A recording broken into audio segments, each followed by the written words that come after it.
We solve life's problems with renovating. I have 4 children and a husband and 4 grandchildren. So my life is about my family, and renovating has really enriched our family life.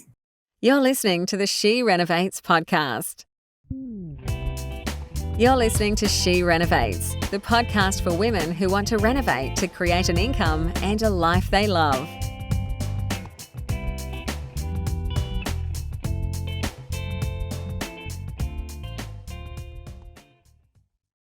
Hello renovators. So today I'm doing something a little bit different.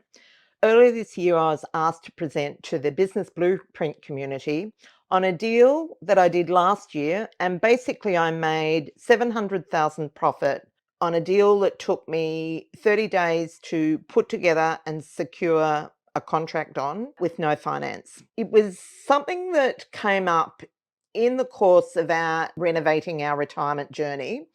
And given that we are leading into our renovating retirement workshop at the end of the month, I thought it was very appropriate.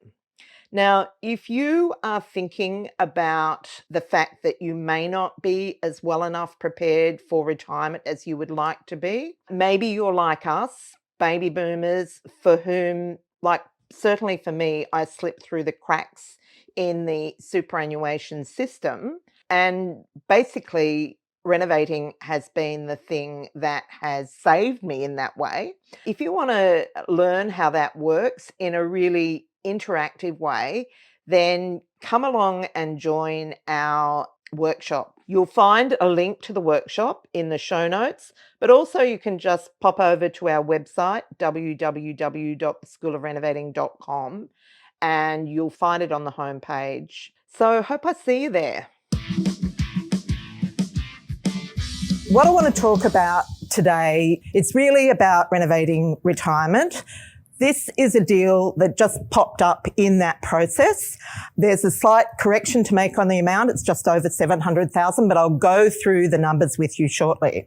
So firstly, whenever you're doing anything with property, you need to get advice that relates to your personal circumstances. I know this message has been shared more than once over the last 2 days, but it is critically important because you're talking about sums of money that you're not used to dealing with generally. And so you need to make sure that you get advice that relates to your personal circumstances from your property accountant, from your financial advisor, your finance broker. So we've had an incredible lineup of experts in this presentation over the last 2 days. So if you don't have a team, you're in a great place to put one together really quickly. So my name's Bernadette Janson. I have been obsessed with renovating for over 30 years. I have a little motto that we solve life's problems with renovating. I have 4 children and a husband and 4 grandchildren. So my life is about my family, and renovating has really enriched our family life. I have 3 businesses around renovating.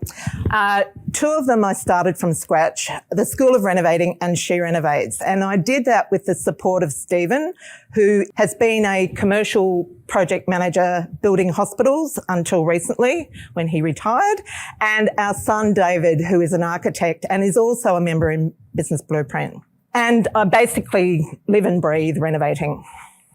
So, as I said, this presentation has come up as a result of my plan to renovate my retirement. And I really feel that everyone has the capacity to create the retirement of their dreams, as long as they, as everyone else has said, set their goals and take actions towards that. I'm really curious to know where you sit with this now. So if you could just select one of the points here and pop it into the chat box, that will give us an idea of where you're standing at the moment. So do you not plan to ever retire? Are you all good? Your plans all mapped out? Are you planning to downsize your lifestyle so you won't need so much money? Are you confident that your super will take care of you? Are you thinking you might get an inheritance? Are you too far away from it to think about? Or is that only for old people? Which one are you? So I'll have to rely on you to give me a bit of feedback, Dale. We've got a good mix. We've got some ones and twos, 7 I saw as well. So 3, a 1 and maybe 6. So good mix. Great. Okay. Well, listen, that's good. And there's something in here for everyone, including our 7. So what I'm going to be talking about is, in particular, one deal opportunities. So this came along as both an opportunity and a challenge. So I'll be sharing those details. Leveraging your family home, downsizing profitably, getting into your first deal, overcoming funding challenges, and speeding up process by stacking strategies. Now, the first lesson that I want to share with you is that you have to be on the court to get results. So a lot of times we spend a lot of time in our heads, come to these events, get inspired by them, but never actually get out there taking action. I completely agree that education is power, but it's only power if you act on it. So getting on the court means that once you get started, opportunities start to open up for you. And it's a bit serendipitous. And that's how I really like to look at my property journey. Now, shortly after I turned 50, Stephen and I assessed where we were. And like many people, many women in particular in Australia, while I'd been renovating for a long time, I had no super. And so we started to look at how we could increase our potential for a comfortable retirement using the skills that I'd built over the years. We already had a line of credit set up against our family home, the equity in our family home, which we used to do our projects. But I decided that I needed to really get quite strategic about how I was going to make that difference. So I looked at all the strategies that I had dabbled in. So I'd done a bit of everything: subdivision, small development. We moved a house and moved a waterway once to create a block of land. We'd done structural renovations, historic renovations, cosmetic renovations, apartments, houses, you name it, we'd done it. But I came to the decision that I had 2 really big opportunities in what we had. The first one was our family home and downsizing. We'd planned to downsize. And for those of you who haven't thought about it much, downsizing is an incredible opportunity to really push up your asset base, like increase the amount of money that you've got in your retirement savings, if that's what you're saving for.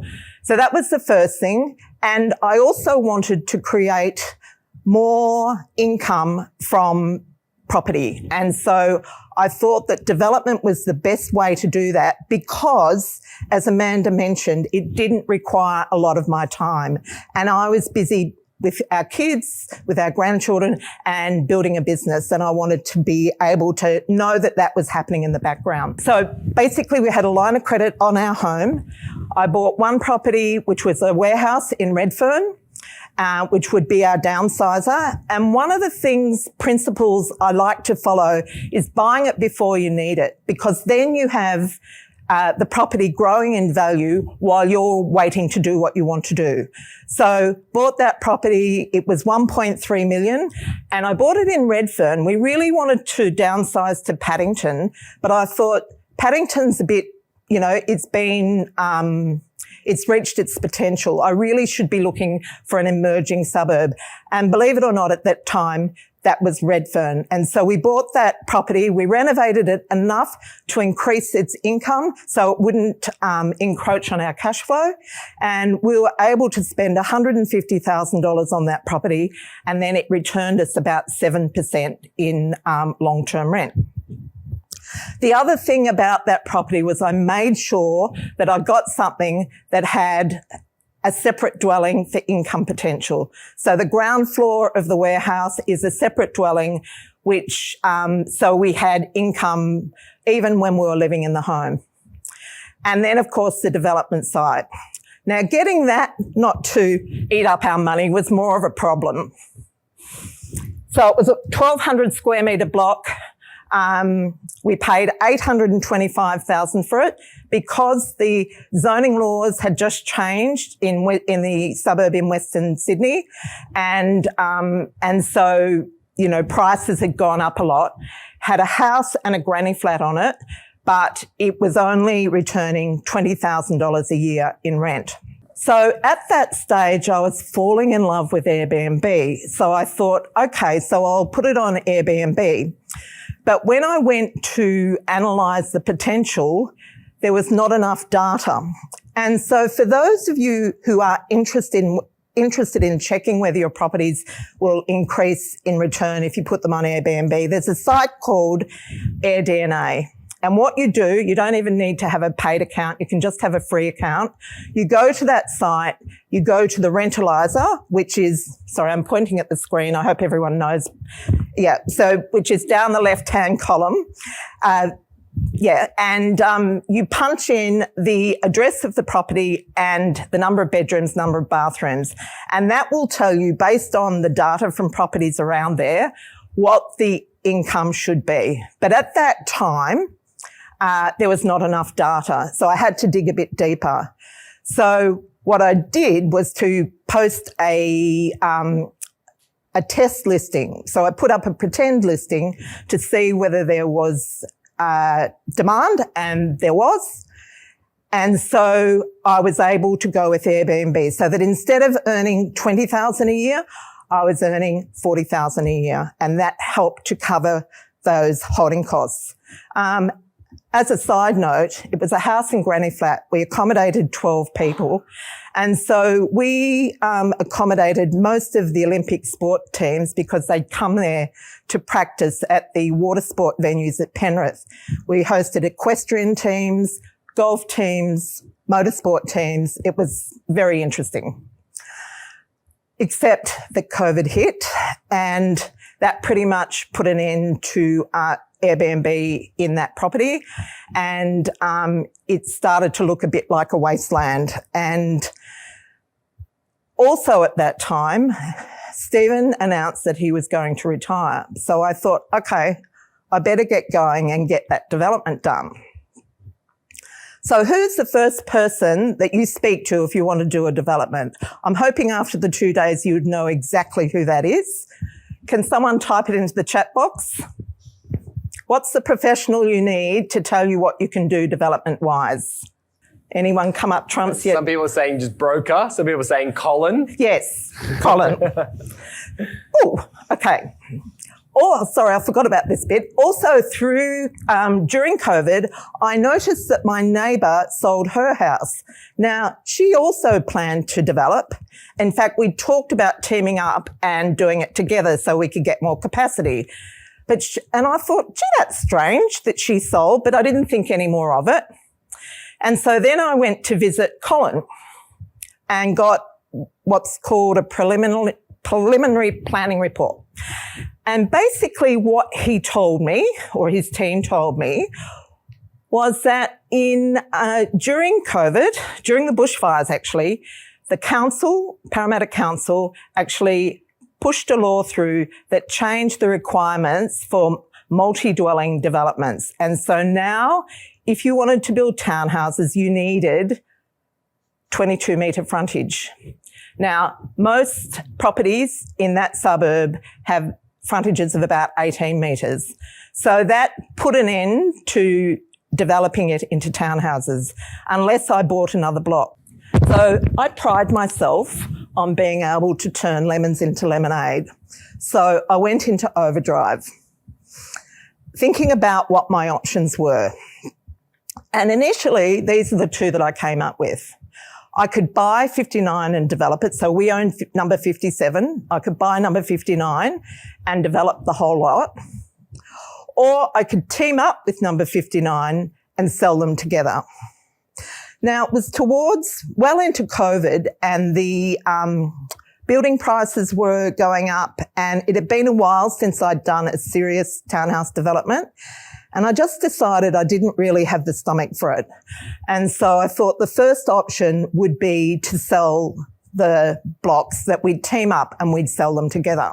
Incidentally, number 59's agent actually rang me and said, are you interested in teaming up to sell together, because they're going on the market and you'll get $950,000 if you sell it on its own, but if we team up, we'll get $2.4 million, which is a significant difference. But the problem was that he had bought his 20 years ago and he'd paid $175,000 for his, and I'd bought mine probably 9 years before and I'd paid $825 for it. So there was a big difference in where we were going to end up. So I'm not usually one to wring the last cent out of a deal, but I decided that I would say to him, yeah, I'm happy to do that, but I want slightly more than you. And the reason I gave was because we had access to stormwater, which is, you would know, is a critical part of developing. You've got to have stormwater runoff, and he didn't. And so I suggested that we sell it for 2.4. I get 1.250 and he get 1.150 in the settlement. I thought that was reasonable. He didn't. And so then I had to go back to the drawing board and think, okay, so what am I going to do next? And to be honest with you, I was a bit concerned because I'd sort of really shown my cards and I knew that he really could have me over a barrel. And so I employed a negotiator for a few reasons. One, what I've found is that agents will tell buyer's agents things that they will never tell a client. And two, as a woman in that scenario, often you pay the woman tax. So I really wanted to make sure it went well. I employed a negotiator to negotiate the purchase. Yes, I expected him to hold me over a barrel. So we agreed that we'd offer $950 for a start and see what happened. And we were willing to go up, a reasonable amount. We couldn't believe it. He accepted $950,000. And so we paid the full 10% deposit straight away to make sure we had it secured. So I paid $95,000 out of that line of credit. But then I had to think about it and I came up with a third option. And I thought, because there was a tenant in there for 4 months, I thought, if I can get enough time to package them up and sell them, I don't need to get finance and I don't need to settle on the property. And so that's what I set about doing. So firstly, I asked my negotiator to go back to the owner and ask him if he was willing to allow a 4-month settlement. And I offered to pay $10,000 for that. Now, I probably could have got it for nothing, but there was a lot riding on it and I wanted to sweeten the deal and make sure there was no question of him not accepting it. And of course, that was worth 6 months' rent. So of course he said yes.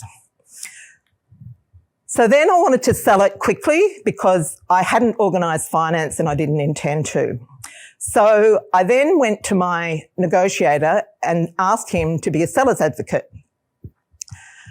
He took on that role, and what we agreed was that he would ring all the local agents and we'd package it all up as one deal. He'd ring all the local agents and he would see if they had any developers to buy it.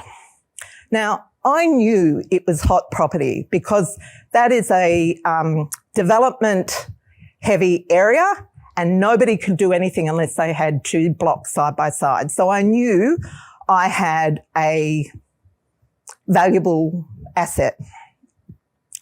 So that's how we went around it. I thought it would go quickly and that's not how it went. So over about 2.5 weeks, we had 3 offers. The first one was 2.28. I'd said that I wanted 2.4 million no matter what. First one was 2.28. The next one was 2.35. And the next one was 2.380. And I thought, look, we're 20,000 off. I think we'll go for it. And but it was conditional on them inspecting the property. I didn't really understand why, but I agreed to it. This was a Friday night and they were going to They were going to pay the deposit and then inspect the property on the Monday. They didn't pay the deposit, and on the Monday, then they started changing the rules. And so I decided that I needed to take control of the situation because it really wasn't going how I wanted it.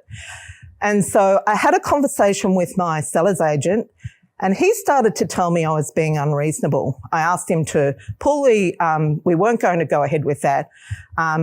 We needed to find a way of getting our price. And when he told me that I was being unreasonable, I realised that he wasn't as invested in the process as I was. So I thought, I just need to check that I am being reasonable, because it's a really common thing for vendors to be unrealistic about what they expect for their properties. And I wanted to make sure that I was being realistic and I wasn't frustrating the process. So I thought, where better to start than with the guy that sold the house next door. So I rang him and said, this is what's happening. Am I reasonable in expecting 2.4 million? And he said to me, one, that my agent hadn't rung him, and secondly, that he could get me 2.4 million unconditional any day of the week. So I thought, okay, within 24 hours, he was back. And he had an unconditional offer for 2.5 million, so an extra $120,000, which I accepted, and we cracked champagne. It seems a little bit surreal because that's the most money I've ever made in a deal. But it really just unfolded. And I think when I say get onto the court, it's really about getting educated, being able to recognise deals, because clearly my neighbour didn't recognise it, and then being able to make the most of them. So these are the numbers. So I paid $825 for one property, $950 for the second, but didn't finance it, only the deposit. I paid an extra $10,000 to have the 4-month settlement. So the whole lot cost me $1.785, and sold both of them for $2.5 million, which left $715,000. However, the costs on that deal amounted to $130,000. So there were 2 lots of stamp duty and the agent's fees, which came to that much. But even so, it was an enormous amount of money and a very exciting thing to do. So just some tips. First one, get on the court. Second one, build a brains trust. Because if you don't have people around you that are in the property game, you know how Jim Rohn says you're the average of the 5 people you spend the most time with. You sort of gravitate down to the common denominator. So you want to build a brains trust of people who understand what you're doing and are able to advise you intelligently and pull you up. So when I was in that, the first conversation when I discovered that the guy next door was ready to sell, I